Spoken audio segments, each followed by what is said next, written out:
Yozdan keyin kirish qismi qilaman, o'shanda hammasi anglab olasizlar уже. Nima demoqchiman? Bo'ladi. Bola-bolalarimiz. Assalomu alaykum hammaga. Bugungi mavzuyimiz zo'r. Pul va ayollar. Hamma ayol har xil qobiliyati orqali pul topadi. Ma'mi kishimga umuman hech nima ish qilmasalar ham pul kelar ekan. Hozir shu bo'yicha zo'r podkast bo'ladi. Mana latofat savollarni tashlab turadilar. Siz qaynanalar nomidan bo'lasiz. Hamma har xil sohadan pul topadi. Ishlamaganlar ham bor rostdan ham. Meni fikrim, ayol kishi mani o'zimni shaxsiy tajribamda menga ideyalar keladi va uni hayotga olib kiraman, uni pul ko'rinishiga olib kirib, xohlaganimcha ishlatib beraman. Даже shunaqa ishlayverganimdanchi erimdan pul so'rash esimdan chiqib qoladi-da, keyin yana erdan pul so'rash haqida ishlab kelaman, bir nima qilaman, keyin yana shunga tushib olaman. Xullas hayot qiziq menga. Latofat endi bularni oching, kim qayerdan pul topyapti? Xo'p, mana sizlardan hozir kirish qismi qiziq bo'lishi uchun bir fikr bilan boshlayman. Meni o'zimda birinchi ishlash, ideyalarimni ochish rosa ham qiyin bo'lgan. Потому что turmush o'rtog'im alhamdulillah har doim qo'llab-quvvatlaganlar, lekin men uyda har doim ehtiyojim qondirilgan bo'lganki, uyda o'tirganmanda kasal bo'lishni boshlaganman. Og'ir jarayonlar. Ayol uyda o'tirgandan keyin nima qiladi? Faqat muammo qidiradi, problema qidiradi. Keyin harakat qilib o'zim ochishni boshladim va butun atrofdagi insonlarning o'zini o'sha nazarida men noshukurga chiqishni boshladim. Turmush o'rtog'ini nima top kelganiga shukur qilmasdan, ish qilib shunaqa o'zi nimalar qilib yuribdi ko'chada. Lekin inson bu hayotga kelganidan keyin o'zini ochgisi keladi, o'zini namoyon qilgisi keladi. Bu bizani nima deydi, fitratimiz-ku, ayollar har doim yangilik yaratgisi keladi. Mana shu nima deydi, mavzuni ko'taraylik. Qanaqa kimda fikr, kimdan boshlaymiz? Mana Nilufar. Qarang, meni ehtiyojim qondirilgan edi. Men ishlashga, o'zimni namoyon qilishga chiqqanda noshukurga chiqdim. Ming afsuslar bo'lsinki, bilasizlarmi? Ayol kishi o'zini namoyon qilishi uchun juda ham ehtiyoji qondirilmagan bechara bo'lish kerak. Nujdati qilgandan keyin mumkin namoyon qilishi yoki bo'lmasam ehtiyoji bo'lmasdan o'zini namoyon qilishi, o'zini sifatlariga, o'zini har bitta ayol bo'ladimi, erkak bo'ladimi, uni talanti bor, qobiliyati bor, uni vazifasi bor. Ya'ni bizani beradigan xizmatimiz bor insoniyatga. Ana o'sha xizmatimizni ochish uchun, proyevlat qilish uchun yo'q qattiq nujdamiz bo'lishi kerak yoki bo'lmasam noshukurga chiqamiz. Yo'q, nujda bo'lishi shart emas. Biza o'sha berayotgan vazifamiz orqali ayollik fitratimizga qaytamiz, zavq olamiz. Ya'ni tegida ayol kishi yaratuvchi-da. Matka bizadan nima dunyo tarqaladi, dunyo tug'iladi bizadan. Xuddi shunaqa nafaqat ayol kishining vazifasi faqat bola tug'ib uni tarbiyalash emas. Yaratish, ona tabiati bekorga aytilmaydi. Tabiat hamma narsani bez uslovni yaratadi. Qishi bor, yozi bor, kuzi bor. Har xil rangdan rangga kiradi, holatdan holatga kiradi. Zo'r narsani aytdingiz, namoyon qilishimiz uchun biza ehtiyojimiz yo'q bo'lib bechara bo'lishimiz shart emas, mumkin. Hozir mana shu yerda mana shu xalqaro ekspertimiz chet elda 5 yil o'qiganlar mutaxassislik bo'yicha tajriba mo'shinida sizga shunaqa savol bermoqchiman. Mana men xo'p dedim, ustimda ishlamadim, uyda o'tirdim endi hozir o'zimni to'liq ochib beryapman, sababi meni Latofat bilan blogimda ham ketadi bu, meni auditoriyam yaxshi biladi buni. Keyin men degradatsiya boshlandi menda.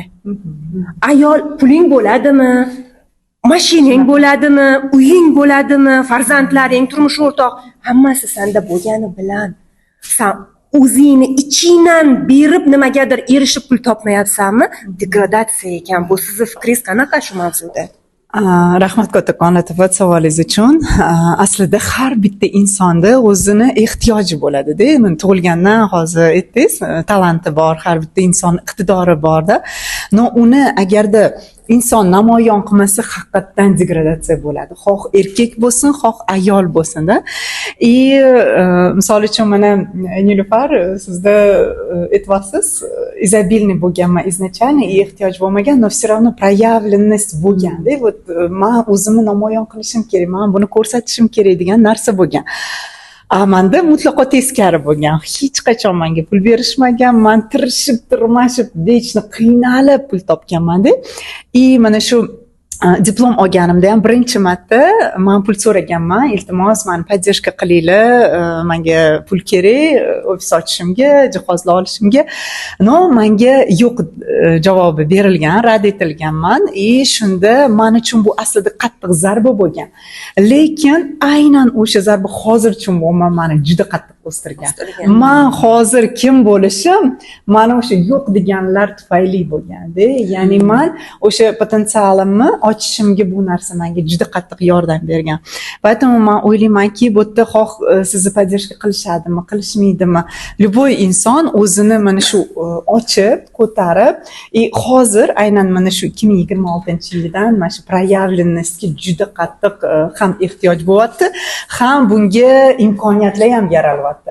Shuning uchun ham men o'ylaymanki, mana shu davramiz hozir bejizga emas. Menga o'zi shunaqa ideya berdingizki, demakki, ayol kishi faqat ovqatlanish uchun yoki ehtiyoj uchungina nimadandir nima deydi, och qolib ketgani uchun pul topishga uchun erkakka qavatiga kirishi o'zi pastki ong etaplari shunaqa bo'lyaptimi hozir? Lekin endi уже zamon rivojlandi, ayollar, inson rivojlanib ketdi. Demakki, harakat qilib har doim o'zi ochish kerak. Nilufar, siz ham yuqorida o'sha menga o'xshash fikrlarni aytib o'tdingiz. Menda ham har doim meni hamma erkalagan, bobolarim, buvlarim, hamma qo'llab-quvvatlash bo'lgan. Men pulga harakat qilmadimda, o'zimni o'sha pul olmasdan insonlardan nima deydi, mehnatimni, xizmatimni beraverdim, no evaziga pul so'ramadim. Buni natijasida menda og'riqli holatlar bo'ldi dedingiz. Shundan boshlab, keyin o'sha hozirgi etaplaringizgacha sal ochib berasizmi? Avvalambor aytmoqchimanki, ayol kishi o'zidagi o'sha Alloh tomonidan berilgan izobiliyani ko'ra ola bilish ham kerak ekan. Mani eng katta anaqam aybim o'sha minusim bo'lganki, shu menda hamma narsa berilganda, lekin men buni ko'ra olmaganman. Menga hamma aytardiki, senga hamma narsa oson keladi. Sen hamma narsaga oson erishasan desa, men ichimda g'azab ko'tarilib, xafa bo'lardim. Nima bilan meni tekinxo'r deyishmoqchimi yoki kamsitishmoqchimi? Aslini olganda meni asliyatim shunaqa bo'lgan. Menga Alloh shunaqangi bergan hamma narsa, lekin men buni ko'ra olmaganimdan o'zimni ichimda qarshilik ketganki, men nimadir qilishim kerakki, qanaqadir og'ir mehnat qilishim kerakki, что men hammaga ko'rsatishim kerak, men mehnat qilyapman, shuni yuzasidan men pul olyapman, men topyapman. Aslida menga shunday berilgan hamma narsa va bu narsani bilishim uchun, ko'rishim uchun, anglashim uchun albatta menga ilm kerak bo'ldi. Men buni ustida ishladim, izladim. Nimaga menda bunaqa? Nimaga boshqalarda unaqa? Men buni ishlab, o'zimda ko'rib, anglaganimdan keyin bildimki, meni shunaqa Alloh yaratgan. Meni shunaqa sevadiki, biz hammamiz sevimli insonmiz. Hammamiz o'zimizning yaxshi taraflarimizdan ko'ra ola bilishimiz kerak. Chunki Alloh bizani shunaqangi bir mehribon, mehr bilan dunyoga yaratganki, просто biz o'zimizni sevishimiz kerak. O'shani ilm orqali men tushunganimdan keyin, bilganimdan keyin, anglaganimdan keyin men bu narsani ayollarga bergim keldi. Bu narsani ayollarga o'rgatgim keldi, ko'rsatgim keldi. To'g'ri, men boshida chegarasiz berishni boshlaganimdan keyin o'zimda pustashengim bo'ldi va men orqaga chekindim. Yo'q, balki menga kerak emasdir bu narsani ayollarga yetkazishim, balki men psixolog ishlashim kerak emasdir, balki men ochilishim, ayollarga, atrofdagilarga, qizlarga, ayollarga, qizlarga aytishim shart emasdir degan fikr keldi-da. Lekin o'sha aytganingizdek, o'sha degradatsiya boshlandi, zerikish boshlandi. O'sha hamma narsa bor, xuddiki shirin taomni yeysizda, uni mazasini his qilmaysiz. Qorningiz to'yadi-da, lekin uni to'yganingizni his qilmaysiz. Bu narsa juda ham tagida katta mag'iz yotibdi-da. Keyin o'sha narsani sekin-sekin yana chiqarishni boshladim va endi buni hamma narsani po polочкам qo'yib, buni yo'li bor ekan, berishi, olishi, anavi обмен energiya degan narsa bor. O'sha narsani endi mana Xudo xohlasa sekin yo'lga qo'yish arafasidaman. Siz deylam, Nilufar opa gapirishni boshlaganlardan keyin bo'shashdik. Sezdingizmi? Har bitta ko'rgandan уже boshlangan. Уже gaplashib boshlagan, yana уже boshqacha energiya tarqatdilar-da, bo'shashdi odamda. Har bitta master o'zini darajasida o'zini holatini передавать qilar ekan. aslida biz aqlimizga nimadir olmoqchi bo'lamiz, informatsiya olmoqchi bo'lamiz-ku, yo'q, aslida faqatgina holat olar ekanmiz. Hozir shunga tushirdik. Da. Sevara opa, mana hozir mana shu Nilufar opamning gaplaridan kelib chiqib aytmoqchimanki, qarang mana buxgalter sifatida va hamda o'sha ilm tarqatuvchi ayol sifatida kameramizni nima Sevara bo'ldi, хорошо. Har bitta narsani hayotda balansi borligini sizda bu yana ham juda ham yaxshi ko'rinadida, turmush o'rtoqni puli haqida, sizni pulingiz haqida, ayollarga ko'proq bilim berishimiz uchun va hamda sizni bergan ilmingizni evaziga siz haq olishingiz va olmasligingiz natijalari haqida bizga bo'lishib bering. Hozir to'g'ri aytdilar. Hamma misol uchun o'zini kasbidan kelib chiqib gapiradi-ku, o'sha xuddi o'zi yuradigan energiyani tarqatadi dedilar. Mana bularda yumshoqlikni sezdik dedik-ku. Men o'zim gaplashgan paytimda o'zimdan chiqayotgan shiddat bor-ku, shu narsa, keyin hayotga bo'lgan qiziqish, hamma narsalar bitta bo'lib keladimi? Men oldimga kelgan odam aytadiki, "Voy, yashagim kelib ketdi, siz bilan gaplashib" deydi-da. Chunki men pastda turgan odamda pitga chiqadi-ku, xuddi shunaqa narsa bo'ladi. Nimagaki, mana meni soham aniq soha-ku, bu o'zi hayot ham xuddi shunaqa aniq sohada. Mana balans kerak deydi, to'g'rimi? Bizda buxgalterskiy tilda balans degan narsa bor. Prihod bo'ladi, расход bo'ladi yoki расход bo'ladi, prihod bo'ladi, to'g'rimi? Xuddi shunaqa narsa. Demak, biz nima qilishimiz kerak? Chiqarayotgan o'zimizdan berayotgan informatsiyalarga prihodni olishni ham bilishimiz kerak. Lekin nima bo'ladi? Bizga pul kerak emas. Bizda ta'minlab turuvchi bor, pul bor, hamma narsa bor. Важный joyi bu. Bepul bersak bo'ladi deymiz. Qaranglar, energiya obmen deysizlar. Bu so'zni lekin sizda o'rganib keldim. Energiya obmen deysizlar. Shu narsa menda ham yo'qolib qoldi-da bir muddat. Faqat men nima desam bo'ladi? Kelgan odamni bepulga o'qib turgim keldi. Men nima yoqdan kelib turgan bir 10 ta o'quvchi bor, ikkitasi bepul bo'lsa nima qilibdi? Bu ikkita ko'tarildi, 4 taga ko'tarildi, 10 taga ko'tarildi. Seri gruppam bepulga aylanib ketib qoldi-da. Lekin siz men ularga nima qilaman? Energiya beryapman, kun bo'yi ular bilan ishlayapman, ularga misolcha qaysidir etapga borguvchi yordam beryapman.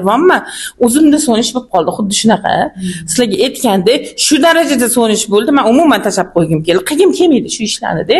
Demak, pul ham qay darajada baribir kerak ekan. Ya'ni olishingiz uchun pul kerak ekan. Faqat turmush o'rtog'imning pulini olaman yoki men turmush o'rtog'imga faqat pul beraman emas, o'zingizni mehnatingizni qadrlashni ham bilishingiz kerak. Shu joyda hozir mana gapingizni davom etasiz. Shu joyda biz menga pul kerak emas deb o'zimizcha ilmimizni tekinga tarqatamiz-ku.